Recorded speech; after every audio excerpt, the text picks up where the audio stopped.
ಈ ಕನ್ನಡ ನಮ್ಮ ಮಂಡ್ಯದಲ್ಲಿ ಕನ್ನಡ ಬಿಟ್ಟು ಏನು ಇಡೀ ರಾಜ್ಯದಲ್ಲಿ ಏನಾದ್ರೂ ಕನ್ನಡ ಹೆಚ್ಚು ಭಾಷೆ ಮಾತಾಡುವಂಥ ಜಿಲ್ಲೆ ಯಾವ್ದಾದ್ರು ಇದ್ದರೆ ಅದು ಕರ್ನಾಟಕದಲ್ಲಿ ಮಂಡ್ಯ.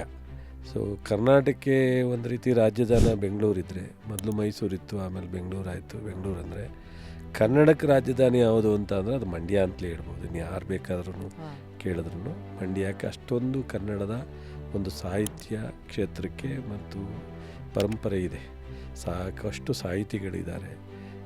ನಮ್ಮ ದೊಡ್ಡ ರಂಗೇಗೌಡರು, ಬೇರೆ ಪೂತಿ ನರಸಿಂಹಾಚಾರ್ಯ ಇದ್ದಾರೆ, ಬೆಸಗಳಿ ರಾಮಣ್ಣ ಇದ್ದಾರೆ, ಬೆಳ್ಳೂರಿನ ಜಿ ಸಂಪು. ಸಾಹಿತಿಗಳಲ್ಲಿ ಭಾಳಷ್ಟು ಜನ ನಂಬರ್ ಆಫ್ ಸಾಹಿತಿಗಳು ಜಾಸ್ತಿ ಇದ್ದಾರೆ. ಕುವೆಂಪರು ನಮ್ಮ ಕುವೆಂಪು ತತ್ವಗಳನ್ನ ಅನುಸರಿಸ್ತಾರೆ ಮಂಡ್ಯ. ಅದಕ್ಕೆ ಕಾರಣ ಚುಂಚನಗಿರಿ ಸ್ವಾಮೀಜಿಯವರು, ಅವರ ಸಂಪರ್ಕ, ಅವ್ರ ಒಡನಾಟ, ಆ ಮಾಂಗಲ್ಯ ಇದು ಮಂತ್ರಮಾಂಗಲ್ಯನೇ ಹೆಚ್ಚು ಮಾಡ್ತಿದ್ದಾರೆ ಮಂಡ್ಯದವರು.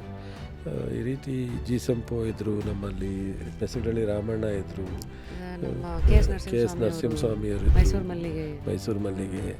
ಸೊ ಆ ಥರ ಪೂತಿ ನರಸಿಂಹಾಚಾರ್ಯ ಇದ್ದರು. ಈ ರೀತಿ ಭಯಂಕರ ಸಾಹಿತಿಗಳು ಇವತ್ತು ಸಹ ಭಾಳ ಜನ ಸಾಹಿತಿಗಳಿದ್ದಾರೆ. ಫುಲ್ ವಿಡಿಯೋನ ನೋಡಿ ಆನ್ ರ್ಯಾಪಿಡ್ ರಾಶ್ಮೀಸ್ ಯೂಟ್ಯೂಬ್ ಚಾನಲ್.